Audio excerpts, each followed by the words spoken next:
এক বুজুর্গ বলছেন, আমি দেখলাম যে পুরা বাজারে যত ব্যবসায়ী তাদের মাল বিক্রি করতেছে, তন্মধ্যে সবচেয়ে বেশি চিল্লাইতেছে, কাস্টমার গ্রাহক ডাকতেছে এই বরফ বিক্রি, এবং চিৎকার করে করে বলতেছে, হে আল্লাহর বান্দারা, তোমরা ওই ব্যক্তির উপরে একটু দয়া করো, যাদের নেওয়ার জলদি জলদি নাও, যার পুঁজি খুব দ্রুতই গলে গলে শেষ হয়ে যাইতেছে। মানে আমার এই বরফের চাকাটা যদি তোমরা কিনতে দেরি করো, তাইলে আমার এটা কিন্তু এটাই আমার পুঁজি, এখন এটা যদি দেরি করো তাহলে গলে গলে কি হয়ে যাবে, আমার পুঁজি শেষ হয়ে যাবে, আমি আর বেচমু কি? তাই বরফের চাকাটা এমন না যে যতক্ষণ বেচা হবে না অতক্ষণ গলবে না, এমন সে গলতেই আছে, বেচা হোক কিংবা না। তো ওই আল্লাহর ওলি বলেন, আমি এই বরফ বিক্রেতার এই আহাজারি, তার এই চিৎকার চেঁচামেচি, তার এই পেরেশানি থেকে আমার হায়াতের কদর বুঝলাম, জীবনের কদর বুঝলাম, যে আমার হায়াতটাও ঠিক এরকম, এটা গলে গলে শেষ হয়ে যাচ্ছে। প্রতি মিনিট প্রতি সেকেন্ড আমি ঘুমে থাকি কিংবা সজাগ থাকি, আমার হায়াত শেষ হচ্ছে। খামখেয়ালি করে গপ মারলাম, তামাশা করলাম, তবুও শেষ হচ্ছে। কঠোর পরিশ্রম করতেছে ওই ব্যক্তির সময় কি হইতেছে, হায়াত শেষ হচ্ছে। অতএব বরফ বিক্রেতার পুঁজি যেমন গলে গলে শেষ হয়, আমাদের হায়াত, আমাদের জিন্দেগি আমাদেরকে একটি নির্দিষ্ট সময় আল্লাহ তাআলা বেঁধে দিয়েছে, আল্লাহই জানেন সেটা কতক্ষণ, কিন্তু আমরা এটা বিশ্বাস করি নির্দিষ্ট। অতএব এই নির্দিষ্ট সময়টুকু আমরা যদি গুরুত্ব দেই কিংবা অবহেলা করি, সমানভাবে চলে। আমি ঘুমাইলাম 10টা বাজে, জেগে দেখি 12টা বাজে, তার মানে কি, আমার এই ঘুমের মধ্যে রাইখাই আমার হায়াতের 2 ঘন্টা আমার উপর দিয়ে চলে গেছে কি না বল? কেমন আপনি চা দোকানে বসছিলেন 4টা বাজে, এখন দেখেন 6টা বাজে, আহা, আপনার এই চা দোকানের এই গল্প গুজবের মধ্যে রাইখাই আপনার হায়াতের 2 ঘন্টা আপনার থেকে চলে গেছে। এবং এটাই সত্য যে এটা আর কোনোদিন ফিরবে না, আর কোনোদিন না। বিশ্ববিখ্যাত মুফাসসির হযরত মুজাহিদ ইবনে জবর রাহমাতুল্লাহি আলাইহি, যিনি হযরত আব্দুল্লাহ ইবনে আব্বাস রাদিয়াল্লাহু তাআলা আনহুমার ছাত্র ছিলেন, তাবিঈ, যারা সাহাবীকে দেখছেন, তিনি বলেন, প্রত্যেকটা দিন যখন ভোর হয়, সকাল হয়, তো পৃথিবীবাসীকে ডাক দিয়ে বলে, হে জগৎবাসী, আল্লাহর কসম, আমি একটা দিন কিয়ামতের পূর্বে শুধু এই আজকের জন্যই এসেছি, আমি আর কোনো দিন আসবো না ফিরে, তুমি আমারে নষ্ট করো না, বরবাদ করো না, আমারে কদর। আজকের এই 13ই অক্টোবর আগামী শুক্রবারে আবার ফিরবে না, শুক্রবার একটা আসবে, কিন্তু সেটা 13ই অক্টোবর হবে না, সেটা হয়ে যাবে 20 অক্টোবর, ঠিক না বলেন? এই ঘন্টা, এই মিনিট, এই সেকেন্ড, এই সময় আর আসবে। অতএব আমার প্রথম কথা, লম্বা সময় বয়ান করার সুযোগ নাই, আপনাদের কাছে আমার প্রথম কথা, আমার বাপ, যে যত দিকে ব্যস্ত থাকেন, জিন্দেগির কদর করেন। আপনার হায়াত আপনার কাছে আমানত। কোরআনুল কারীমের মধ্যে আল্লাহ তাআলা বলেন, ওয়াউরিদু আলা রাব্বিকা সাফফা, এই সূরা কাহফের মধ্যে আমি যে সূরা থেকে পড়ছি, আল্লাহ বলেন, তোমাদের প্রত্যেককে হাসরের ময়দানে লাইন ধরিয়ে একজন একজন করে আমি আল্লাহর সামনে এনে দাঁড় করাবো, একজন একজন আমি আল্লাহর মুখোমুখি পেশ করা। লাকাদ জিতুমুনা কামা খালাকনাকুম আউয়ালা মাররা, আল্লাহ তাআলা তখন বলবে, বান্দা কি হলো, মনে কি পড়ে? আল্লাহ বলবেন, বান্দা মনে পড়ে তো যে অবস্থায় দুনিয়া গেছিলা, আজ ঠিক সেই অবস্থায় আমি আল্লাহর সামনে আসলাম। দুনিয়া থেকে যেদিন দুনিয়ায় গেছিলাম মায়ের পেট থেকে, সেদিন একাই গেছিলাম। আজ ঠিক একাই কার কাছে ফিরলাম? বাল জাআমতুম আল্লান নাজআলা লাকুম মাওঈদা। এরপরে আল্লাহ বলবে, তুমি তো মনে মনে ভাবছিলা, যেই ফুর্তি যেই তামাশা তুমি করতেছিলে দুনিয়ায়, তুমি মনে করছো এমন একটা দিন আসবে না। তুমি ভেবেছিলে মরতে হবে না, হাসরের ময়দান আমি আল্লাহর সামনে আসবে না। আজ তো দেখি, আজ চতুর্দিকে তাকিয়ে দেখো, এটা হাসরের ময়দান। আজ দেখো মানুষগুলো কাঁপতেছে, আজ দেখো মানুষগুলো ভয়ে তটস্থ। তাকিয়ে দেখো, ওয়াহুদি আল কিতাব ফাতারাল মুজরিমিনা মুশফিকিনা মিম্মা ফি। আল্লাহ বলেন প্রত্যেককে আমি আল্লাহর সামনে এনে তার আমলনামা তার সামনে রাখা হবে, আর আল্লাহ বলবে পড়ো। দেখো প্রত্যেক নাফরমান পাপী নিজের জিন্দেগির গুনাহ আর নাফরমানি দেখে আল্লাহ বলেন কাঁপতে থাকে। মুশফিকিন কাম ওয়ায়াকুলুনা ইয়া ওয়াইলাতানা, আর বলবে হায় আমার কপাল মন্দ। মালি হাযাল কিতাব, আল্লাহ এটা কাকে দিয়ে লেখাইলেন? এমন কেমন কিতাব? লা ইউগাদিরু সগীরাতান ওয়ালা কাবীরাতান ইল্লা আহসাহা। হায় আল্লাহ, আমার জীবনের এক সেকেন্ড, ছোট বড় একটি কর্মকাণ্ড, একটি নিঃশ্বাস এখানে হিসাবের বাহিরে নাই, সব তো এখানে লেখা। আমি পালাবো কিভাবে, আমি বাঁচবো কিভাবে, আমি মুক্তি পাবো কিভাবে? ওয়াজাদু মা আমিলু হাদিরা। আল্লাহ বলে তোমার জিন্দেগির সব তুমি তোমার আমলনামার মধ্যেই উপস্থিত পাবে। ওয়ালা ইয়াজলিমু রাব্বুকা আহাদা। আল্লাহ বলেন তোমাদের কারো উপরে এক বিন্দু জুলুম হবে, জুলুম হবে না। এজন্য ছেলেদেরকেও বলি, বাপ খোদার কসম, এই সমবয়সী বন্ধু থাকবে না। তুমি যেদিন কবরে যাইবা এরা কেউ পাশে যাবে না। তুমি যেদিন হাসরের ময়দানে দাঁড়াইবা সেদিন কেউ দাঁড়াবে না তোমার সাথে। তুমি যেদিন আল্লাহ তাআলার মুখোমুখি হতে হবে সেদিন এই বন্ধু কেউ থাকবে। ফাইদা নুফিখা ফিস সূর ফালা আনসাবা বাইনাহুম ইয়াওমাইদিন ওয়ালা ইয়াতাসাআলুন। আল্লাহ বলেন ইসরাফিল যখন দ্বিতীয়বারে সিংগায় ফু দিবে, আমি আল্লাহ হাসরের মাঠ কায়েম করব, তখন এই হাসরের ময়দানে দাঁড়িয়ে কেউ কাউকে আত্মীয়তার, বংশের, সম্পর্কের কোনো পরিচয় দিবে না। কোনো মা বলবে না এটা আমার সন্তান, কোনো সন্তান বলবে না এটা আমার মা, কোনো ভাই বলবে না এ আমার বোন, বোন ডাকবে না এ আমার ভাই। ওয়ালা ইয়াতাসাআলুন, কেউ কাউকে জিজ্ঞেসও করবে না কেমন আছে, কে কারে জিজ্ঞাসা। আম্মা জান আয়েশা রাদিয়াল্লাহু তাআলা আনহা বলেন, নবীজির স্ত্রী তিনি নবী সাল্লাল্লাহু আলাইহি সাল্লামকে জিজ্ঞেস করছিলেন, ইয়া রাসূলুল্লাহ, হাসরের ময়দানে সবাই কাপড় চোপড় বিহীন উলঙ্গ হয়ে দাঁড়াবে, তো একজন আরেকজনের দিকে তাকাবে না, কেমন লাগবে তখন? রাসূলুল্লাহ সাল্লাল্লাহু আলাইহি সাল্লাম বলেন, খোদার কসম আয়েশা, হাসরের ময়দান এতটা ভীতিকর অবস্থা যে একজন মানুষ নিজেকে বাদ দিয়ে কারো ব্যাপারে তাকানো, চিন্তা করার, খবর নেওয়ার এক সেকেন্ড সময় পাবে। সকলেই উপরের দিকে নিজেকে নিয়েই ব্যস্ত থাকে। ইয়া রব্বি নফসি নফসি, ইয়া রব্বি নফসি নফসি, ইয়া রব্বি নফসি নফসি। এজন্য বাপ আমার, আপনার হায়াত আপনার কাছে। আপনি যেদিন মরবেন সেদিনও মানুষ ভাত খাবে। এই গ্রামবাসী ধোকা, ধোকা, মহল্লাবাসী ধোকা, এগুলো সব ধোকা, সব ধোকা।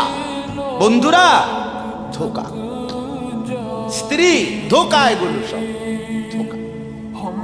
সব ওই রাত্রে খানা খাবে, আপনারে দাফন করে আরো বেশি খাইব মানুষের ঘরের থেকে, যাইতে আইনা ভাত খাওয়া। আও হারাদিন কাঁদছেন আপনি, শরীর দুর্বল হয়ে যাব, খানা না খাইলে ভাত খানা বন্ধ। লাশের সামনে মুসলমান আজকে জানাজা, লাশ সামনে, এখানে দাঁড়াইয়া জিগায় খানাটা কোন দিন কইয়া লাইলে ভালো আছে।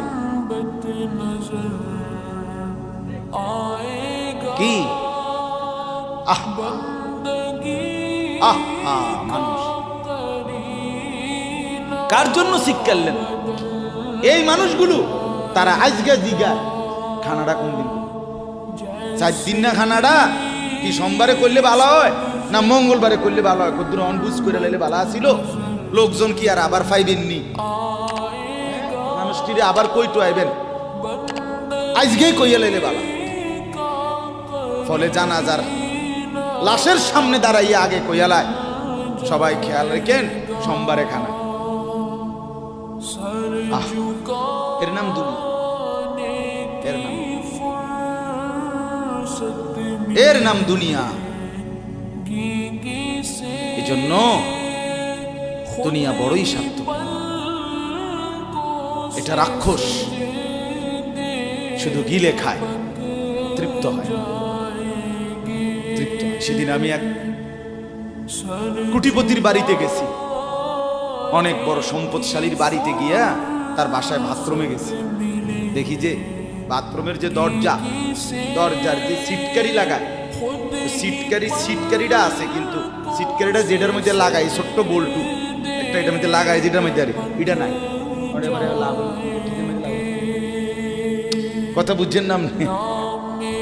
লকটার এই ছোট ইয়াটা যেটার মধ্যে লাগায় আর এটা নাই। তা না, আমি বের হয়ে বললাম ভাইয়া এরই নাম দুনিয়া। দুনিয়া এমন একটা না একটা থেকেই যায়, সব চাহিদা সব প্রয়োজন পূরণ হয়। আপনার লাশ যেদিন জানাজা হবে সেদিনও আপনার ঘরের হাজারো প্রয়োজন বাকি থেকে যায়, বাকি থেকে। পৃথিবী হাসবে ঠিকই, সিএনজিও চলবে, অটোও চলবে, সূর্যও ডুববে, চাঁদও উঠবে, রাতও শেষ হবে, দিনও আসবে, কেউ থামবে না আপনার জন্য। আপনি শুধু চলে যাবেন একা কবরে, কেউ থামবে না। এরে বাপ, কেউ থামবে না। ছেলেরা আজকে বন্ধুর পাল্লায় পড়ে নষ্ট হয়ে যাচ্ছে। সমবয়সী বন্ধু তোমার উলঙ্গ ছবি দেখায়া, নর্তকী দেখায়া শেষ করে দিল, তুমি বুঝলে। সমান সমান বন্ধু একসাথে তোমার জুয়ার আড্ডায়, মদের আড্ডায়, নারীর আড্ডায়।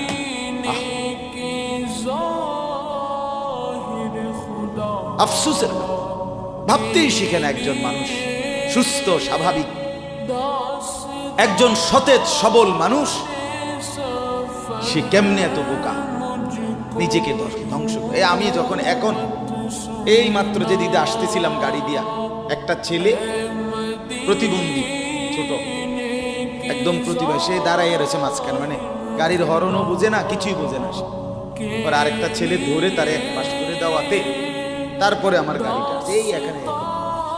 এই ছেলেটা তো অবুঝ হইতে পারে, এই ছেলেটা তো প্রতিবন্ধী, সে তার ভালো মন্দ বুঝে না। কিন্তু তুমি ছেলে সুস্থ সবল স্বাভাবিক যুবক, তুমি কেমনে নিজের ভালোটা বুঝো? তুমি কেমনে নিজের ভালোটা বুঝো না? বলো, এত মানুষের জানাজা, কবরস্থান নাই এমন কোন এলাকা আছে বলেন? আপনাদের মহল্লায় কবরস্থান নাই? আপনারা কোনোদিন জানাজা পড়েন নাই? আপনারা লাশ দেখেন নাই? তাহলে জলজ্জান্ত মানুষ আজকে কবরে। জনাব হযরত মাওলানা আব্দুল বারী সাহেব, আমার তো পুরা মনে আছে কত সময়, আমার কতদিন বয়ান একসাথে দেখছি, বসছি, কথা বলছি। কোথায় হারিয়ে গেলেন? কোথায় চলে গেলেন? এইভাবে পরিচিত চেনা মানুষগুলো প্রতিদিন হারিয়ে যায়, কবরে চলে যায়। এরপরও কি আমার কলিজার ভিতরে একবারও এই হয়েছিল? বয় বেটা,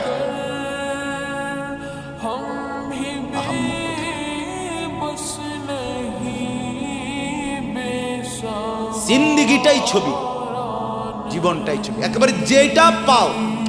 আজ মুসলমানের যুবকের কথা হইল বেঈমান ইহুদি আর কাফেররা আমাদেরকে এরকম ফাঁদে ফেলাইছে যে যা কিছু আছে 24 ঘন্টা মুসলমানের ছেলে মেয়ের হাতে মোবাইল তুলে দিছে, যেটা ফাও শুধু ছবি উড়াই আমগো কাছে বানাই।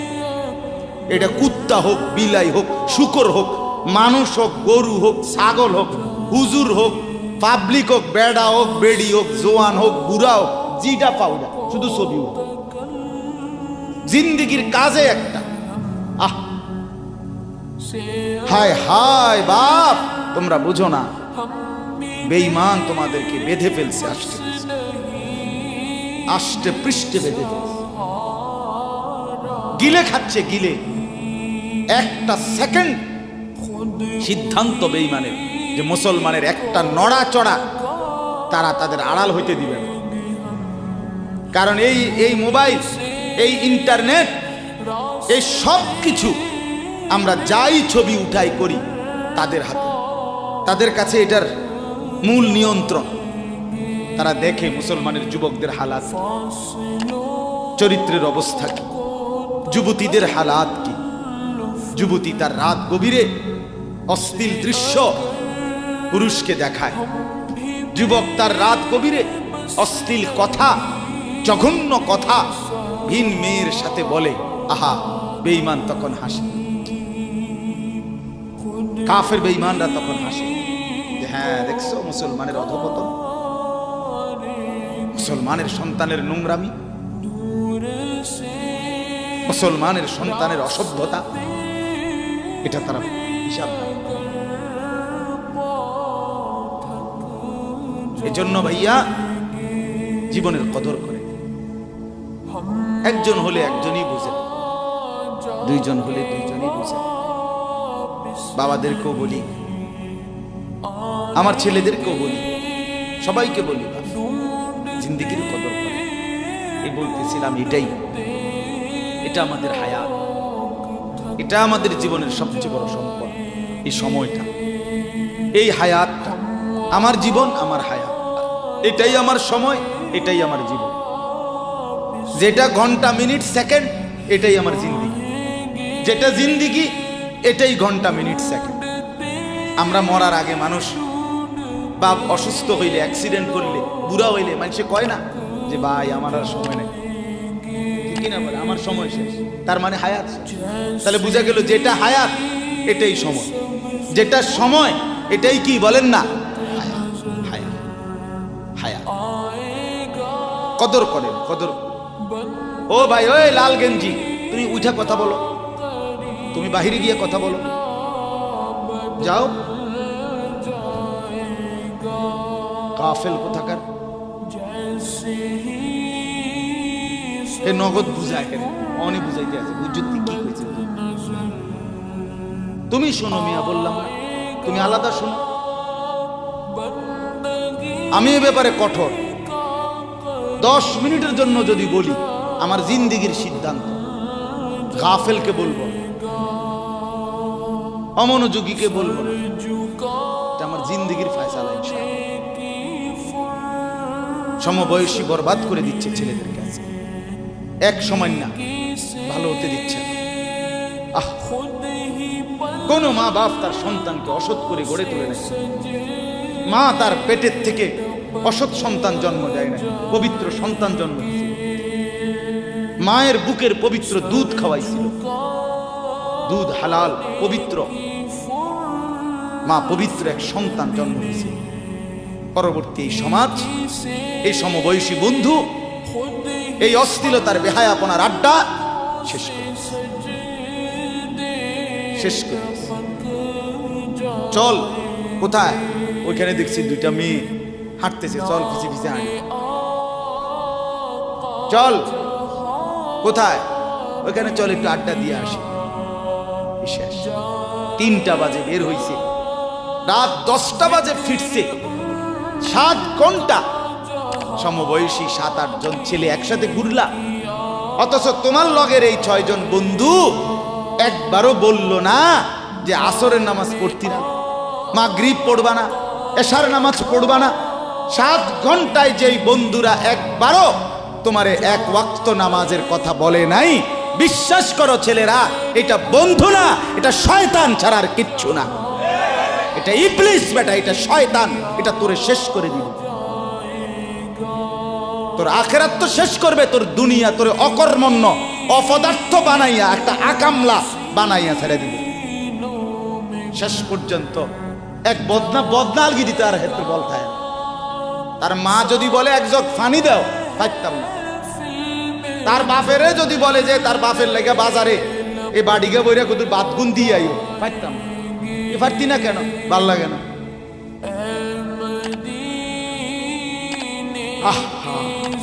গুনাহ, অশ্লীলতা, বেহায়াপনা, উলঙ্গপনা শেষ পর্যন্ত এরকম অপদার্থ বানায়, অকর্মণ্য বানিয়ে দেয়। হযরত আব্দুল্লাহ ইবনে আব্বাস রাদিয়াল্লাহু তাআলা আনহু বলেন, প্রত্যেকটা গুনাহ মানুষকে দুর্বল করে। আপনি যতবার নারী দেখবেন ভিন নারী, খোদার কসম আপনার শক্তি সামর্থ্য দুর্বল হবে। জিনা, ব্যভিচার, মদ, জুয়া, সুদ, ঘুষ, অশ্লীল দৃশ্য, নাচ, গান আপনাকে দুর্বল বানাবে। সাওয়াদান ফিল ওয়াজহ, চেহারা কালো করে দেবে। জুলমাতান ফিল কলব, অন্তর অন্ধকার করে দেবে। ওয়াহানান ফিল বাদান, শরীর দুর্বল করে দিবে। বাইকান ফির রিজক, রিজিক সংকীর্ণ করে দিবে। বুগদাতান ফি কুলুবিল খালক, মানুষের চোখে ঘৃণিত বানায় দিবে। এই 5টা ক্ষতি। প্রত্যেক গুনাহ কয়টা ক্ষতি করে? চেহারা কালো বানায়, অন্তর অন্ধকার বানায়, শরীর দুর্বল করে, রিজিক সংকুচিত করে, কমিয়ে দেয়, মানুষের চোখে ঘৃণা তৈরি। আপনি দুইটা ছেলে একসাথে মনে করেন বিড়ি খায়, সিগারেট খায়, গাঁজা খায়, একসাথে হেরা 24 ঘন্টা চলে, একসাথে মোবাইলে ছবি দেখে, নাচ দেখে, ভিডিও দেখে, অশ্লীল। এরকম দুইজনের আলগা করে একজনের জিগান তোর লগের হেতে কেমন, হেতে কি করবো? উনি জোনায়েদ বাগদান কথা বলেন না, হে বলবো এটা নাকি? সে বলবো যে অসভ্য। তাইলে কি বুঝা গেল? আপন যার লগে চলছিলা তুমি, হেইতেও তো তোমারে অসভ্য। অসভ্যকে অসভ্যও অসভ্য বলে, সভ্যরাও অসভ্য। এই কথাটা জরুরি। দুশ্চরিত্রকে, মন্দকে মন্দ লোকেও মন্দ বলে, ভালো লোকেও কি বলে? মন্দ। নেককার এর উল্টাটা। একটা লোক নামাজি, চরিত্রবান, দিনদার, আল্লাহর পথে চলে, ছেলেটা নামাজ পড়ে, যুবক, সমাজের যে কোনো কাউকে খারাপ, একার গাঁজাখোর, ফুট্টাখোর, বাবাখোরকে জিগান যে এই লোকটা কেমন, সে বলবে ভাই আমি খারাপ হইতে পারি, কিন্তু তবে হেতে ভালো। ঠিক কি না বলে? এজন্য প্রিয় বন্ধু, আবারও বলছি, বাপ জিন্দেগি নষ্ট করে, হায়াতের কদর করেন, জীবনের কদর করেন, জীবন সুন্দর করেন। আপনার দিকে আপনি নজর দেন, আপনার দিকে। ছেলেদেরকে বলি, বাবা তুমি তোমার আপাদমস্তক দেখো, তোমার এই চুল মুসলমানের তো, তুমি খেয়াল করো। গোটা পৃথিবীতে এই আজকে ছেলেদের, তোমাদের যাদের চুল বড় বড় এলোমেলো, এগুলো সবগুলো ইয়াহুদিদের চুল। আর এই ইয়াহুদির, এই জালেম ইসরায়েলের এই ইয়াহুদিরা বলছে গাজা, ফিলিস্তিনের মুসলমানের এরিয়াকে 24 ঘন্টার মধ্যে বলছে ছেড়ে দিতে। রক্তে ভাসায় ফেলতেছে মুসলমানের তাজা খুন। আজকে 75 বছর একটানা মুসলমানের রক্ত ঝরাচ্ছে ফিলিস্তিনে এই ইসরায়েলের ইয়াহুদিরা। এই সমস্ত চুলের কাটিং এগুলো ইয়াহুদিদের। বিশ্বাস, কসম, এটা তাদের ডিজাইন। কেন? তারা দাজ্জালের জন্য পৃথিবীকে সাজাইতেছে। হাদিসে আছে দাজ্জালের চুল হবে, নবীজি বলছে দাজ্জাল হবে যুবক এবং দাজ্জাল হবে এলোমেলো চুলওয়ালা। আল্লাহর নবীর হাদিস, কসম, বুখারী মুসলিমের হাদিস। এই জন্য দাজ্জালের চুল হবে আউলা ঝাউলা চুল, স্বাভাবিক চুল না।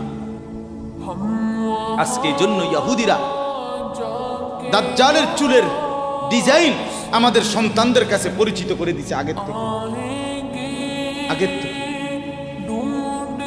এজন্য আমি সবার কাছে অনুরোধ করলাম, বাবা প্রত্যেকেই আল্লাহর ওয়াস্তে নিজেকে নষ্ট করো। গুনার কথা বলার পরে তুমি গান শোনো, নাচ দেখো, অশ্লীল ছবি দেখো, এক ওয়াক্ত নামাজ পড়ো না, এরপরে যদি তোমারে কেউ বলার পরে তুমি হাসো, মনে করো তুমি প্রতিবন্ধী। এটা মনে মানে তোমার গায়ে কিছুই হলো, লাগলো না, এটা কিছুই মনে হলো না। হায় হায়, আমি উলঙ্গ ছবি দেখি, একটা সেজদা দেই না কোনোদিন, 1 বছরে কোনোদিন আমি ফজরের নামাজ পড়ি নাই, এরপরে যদি কেউ বলার পরে তোমার মনে মুখে হাসি হয়, এতে হাসে, তো বুঝতে হবে এটা মানসিক সমস্যা। হ্যাঁ হ্যাঁ, এ প্রতিবন্ধী, এ মাতাল, অসুস্থ। আমি নিজে পাবনা, গত মাসে আমি পাবনা গেছিলাম, বিকাল বেলা আসরের নামাজের পরে পাবনা মানসিক হাসপাতাল, যেটা আমি নিজে দেখতে গেছি, আমার ওই এলাকার মানুষ ওরা নিয়ে গেছে, এই বাংলাদেশের সবচেয়ে বড় মেন্টাল হসপিটাল যেটা। আমি মাগরিব পর্যন্ত পাবনা মানসিক হাসপাতাল ঘুরে ঘুরে দেখছি, ভিতরে অনেক ওয়ার্ডে গেছি। ছেলেদেরকে বলি, বাপ তোমরা শোনো আমার কথা, আল্লাহর কসম আমি নিজ চোখে দেখছি, এই গত মাসে আসর থেকে মাগরিব অনেকগুলো ওয়ার্ড আমি ঘুরে দেখছি। এই যতগুলো ওয়ার্ডে পাগল আছে সব দিতে ভরা, কসম আমি নিজ চোখে দেখছি। 100 জনের মধ্যে 2 জনও বুড়া নাই, সব যুবক, সব যুবক। বিশ্বাস করো, আল্লাহর নাফরমানি করে জিন্দেগি তামাশা বানায়। নারী দেখতে দেখতে, অশ্লীল ছবি দেখতে দেখতে, মোবাইল টিপতে টিপতে, আল্লাহকে সেজদা না করতে করতে চোখ কোনখানে গেছে গিয়া দেখো। 2 পাশের সাফা কদ্দুর ভিতরে ঢুকছে দেখো। শুধু না চুলের বাড়ি মারো। পৃথিবীতে কোনো কালে, কোনো বইতে, কিতাবে, কোনো গবেষণায় যে চুল এটারে আলাদাভাবে খুব বেশি পেরেশানি করার বস্তু ছিল না। এ মনে করে হে নিজের চুল নিজে বাইরে দেয়, এটার মধ্যে ডিজাইন। আরেকজনে যদি তোমার চুল ধরে টাইনতো তাহলে তো একটা কথা আছে, তোমার চুল তুমি বাড়ি দাও, এটার মধ্যে সুন্দরের কি আছে আবার? বেওকুফ, আহাম্মক। কেমন আহাম্মক আমি বুঝি না এটা। আল্লাহ আমাদেরকে বুঝ দান করে। আমার বাপ 2টা আয়াত পড়ছি, আমি তর্জমা বলি। আল্লাহ তাআলা বলেন, ওয়াতলু মা উহিয়া ইলাইকা মিন কিতাবি রাব্বিক। নবীজি সাল্লাল্লাহু আলাইহি সাল্লাম মানুষকে কালেমার দাওয়াত দিতেন, তো বিভিন্ন জন বিভিন্ন বুদ্ধি দিত। কথাটা ছোট্ট খেয়াল করে, কইতো মোহাম্মদ এমনে কও, আরেকজনে কইতো হেমনে কও, আরেকজনে বলতো মোহাম্মদ এই সিস্টেমে কইতেই, আরেকজনে বলতো আগে নেতা করে মুসলমান বানাইতো, আরেকজনে বলতো আরে এই সমস্ত গরিব শরীফ গোলাম কৃতদাস বেলাল খাব্বাব খুবাইব ইতার লইয়া ফিরে থাকলো, গুনি বুদ্ধির শেষ নাই। বুঝেন নাই কথাটা?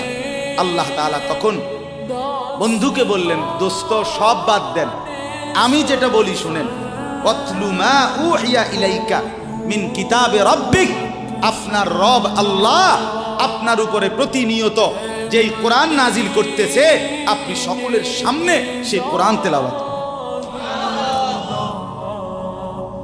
কোরআন পড়ে। ওই যে হাফেজ তানভীর কোরআনুল কারীম শুনে, এটাই দাওয়াত, এটাই দাওয়াত। সে আর বাংলায় কি বলা দরকার? কিচ্ছু বলার দরকার। এই কোরআনের তেলাওয়াত যে রব্বুল আলামিন আমাদেরকে দেখাই দিলেন।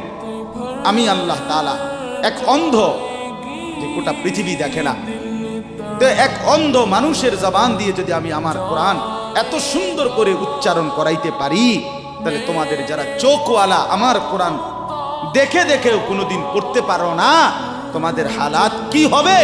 কেমনে তোমরা আমি আল্লাহর সামনে দাঁড়াইবা? হাসরের ময়দানে রাসূলের সামনে কেমনে দাঁড়াইবা? খোদার কসম আরেকবার দুনিয়া থেকে ভাবতেন ভাইবেন। সুপারিশ, আচ্ছা হাউজে কাউসারের পানি, আচ্ছা ঠিক আছে। এই বিড়ি খাইতে খাইতে হ্যাঁ, বিড়ি খাইতে খাইতে 60 বছর বয়স এখনো বিড়ি সিগারেট খান। এ বিড়ি খাইতে খাইতে আপনি গিয়া নবীজির থেকে হাউজে কাউসারের পানি লইয়া লাইবেন আর নবীজি দিয়া লাইবেন। আচ্ছা ঠিক আছে কাকা, আগান না, অসুবিধা কি? চা দোকানে নর্তকীর নাচ দেখেন, চা দোকানে বইয়ে বইয়ে টেলিভিশন দেখেন, আর বিড়ি খান। আমনে নবীজির সুপারিশ নিবেন, হাউজে কাউসারের পানি নিবেন। নবীজি বিষয়টা আমনেরে এত সহজ করে বলে দিয়ে গেছে না? কথা বলেন না কেন? নবীজি এ কথা বলছে, উম্মত চুরি ডাকাতি জিনা ব্যভিচার মদ জুয়া নাচ গান টেলিভিশন নাটক সিনেমা বিড়ি সিগারেট তুমি সব করতে থাকো, তোমার জিডা মনে কয়টা করো, হাসরের ময়দানে শুধু আমার দ্বারে আইও, আমি বেহেশতে পাঠাই দেবো। এটাই তো সুপারিশ না? তো আমনে ঘটনা কি, কাহিনীটা কি? তাইলে কি বুঝে বিড়ি খান, কি বুঝে সিগারেট খান, কোন বুঝে দাড়ি কাটেন, কোন বুঝে টেলিভিশনে নর্তকীর নাচ দেখেন?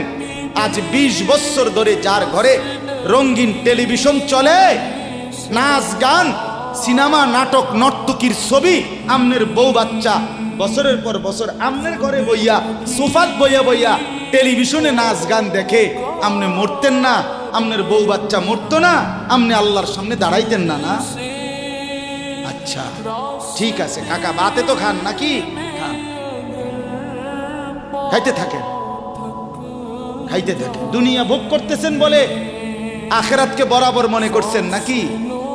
দুনিয়া, আমি দুনিয়া তো ভালাই চলতে আছি, বউ বাচ্চা লইয়া 2 ফুট লইয়া 3 ফুট বিদেশ 2 ফুট বিদেশ টাকা ফাটায় বাজার সদাই করে খুব খাইতেছেন। আরে দুনিয়া তো আল্লাহ কাফের কেও খাওয়ায়, খাওয়াই কিনা বলেন? দুনিয়া আল্লাহ বেঈমানকেও খাওয়ায় কিনা বলেন? দুনিয়া আল্লাহ তাআলা কুকুর বিড়ালকে খাওয়ায় কিনা বলেন? দুনিয়া আল্লাহ চতুষ্পদ জন্তুকে খাওয়ায় কিনা বলেন? তো আপনারে বাদ্দুকে খাওয়াইতে অসুবিধা কি? দেখার বিষয় তো হলো আখেরাত মিলবে কিনা, জান্নাত মিলবে কিনা, এটা না দেখার বিষয়। আল্লাহ বলেন, বন্ধু ওয়াতলু মা উহিয়া ইলাইকা মিন কিতাবি রাব্বিক, আমি রবের পক্ষ থেকে যে কোরআন নাজিল হয়েছে আপনি সেটাই পড়েন, দিবানিশি পড়েন। দেখবেন বন্ধু, আপনার এই কোরআনের তেলাওয়াত শুনবে, এই তেলাওয়াত শুনেই আমার বান্দা আমার ফয়সালা অনুপাতে কালেমার ভিতরে ঈমানের ভিতরে ঢুকতে থাকবে। লা মুবাদ্দিলা লিকালিমাতিহ, আল্লাহ বলেন আমার কথার এক বিন্দু নড়চড় হবে না। বন্ধু আমার, জগতের সবাই যদি কালেমা পড়ে তবুও কোরআন পড়েন, কেউ যদি কালেমা নাও পড়ে তবুও কোরআন পড়েন, তবুও কোরআনই তেলাওয়াত করেন। অন্য কোনো বুদ্ধি নাই, অন্য কোনো ফর্মুলা নাই, অন্য কোনো মাধ্যম নাই।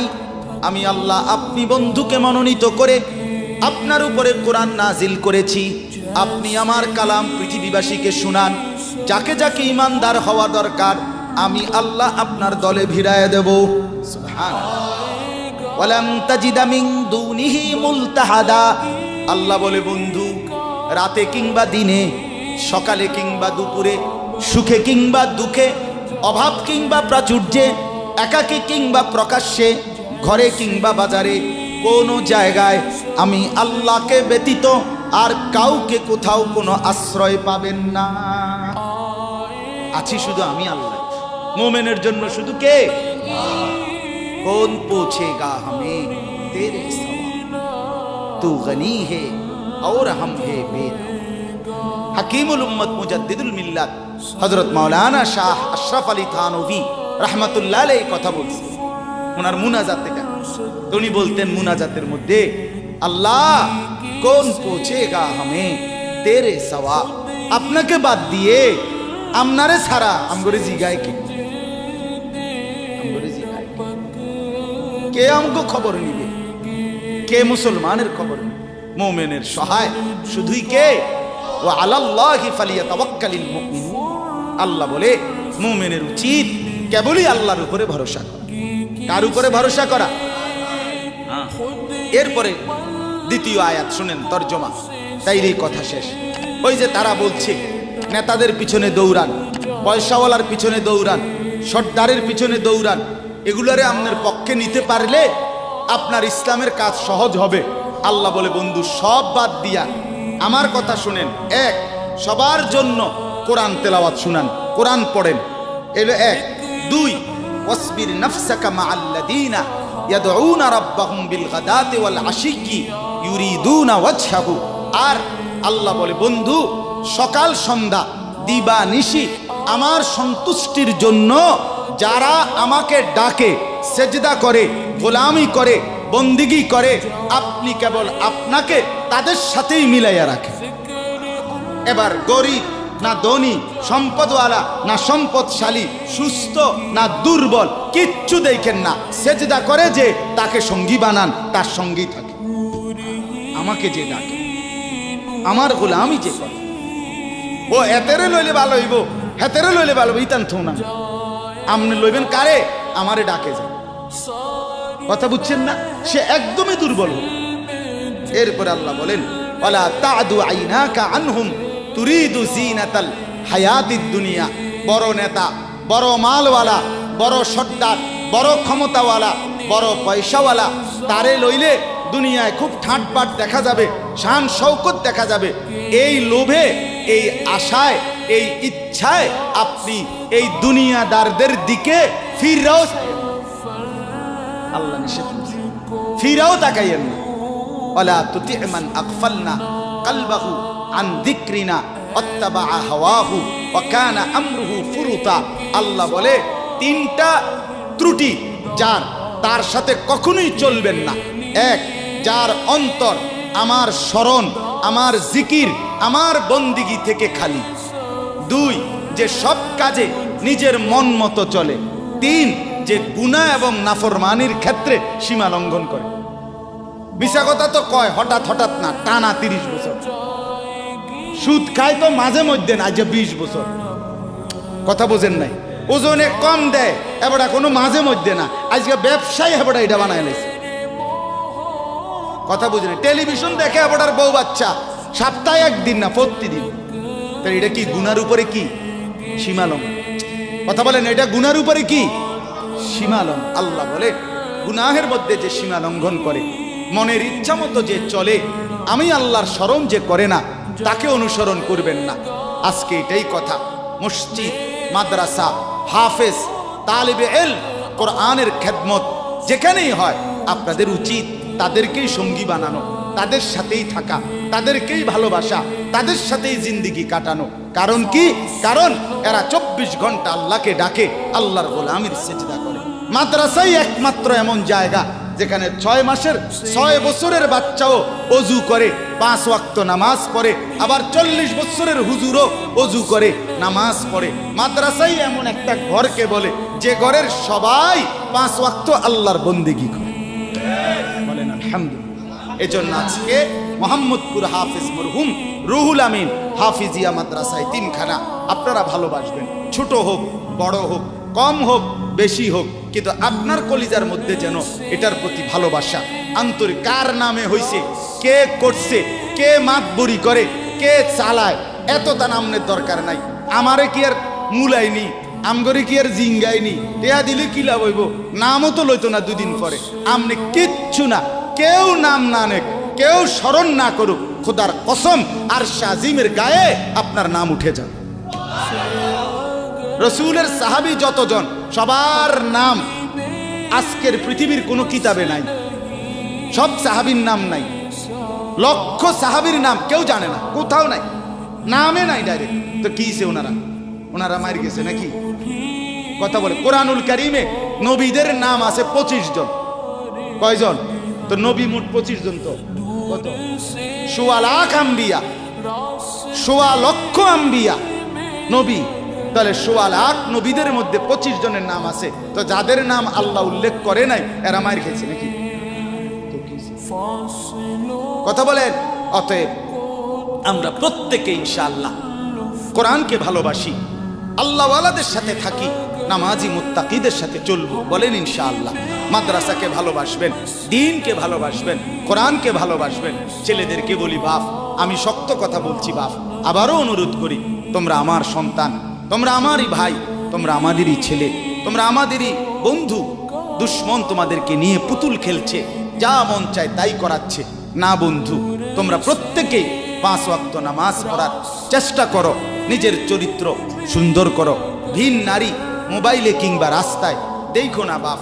চুল সহজ সুন্দর স্বাভাবিক চতুর্দিকে সমান করে চুল কাটো, মাকে সেবা করো, বাপকে সম্মান করো, মহল্লার আলেম ওলামাকে মহব্বত করো, দ্বীনকে ভালোবাসো, মাদ্রাসা মসজিদকে ভালোবাসো। আল্লাহ বরকত দিবে, দুনিয়াও সুন্দর হবে, আখেরাতও সুন্দর হবে। আল্লাহ তাআলা আমাদের সবাইকে কবুল করেন।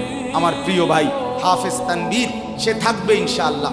সেই ইনশাআল্লাহ মুনাসিব মতো ছাত্রদেরকে আপনার হিফজের সবক দিবে। আমি অনুমতি দিয়ে গেলাম, বলে গেলাম, ইনশাআল্লাহ সেই দোয়া করবে।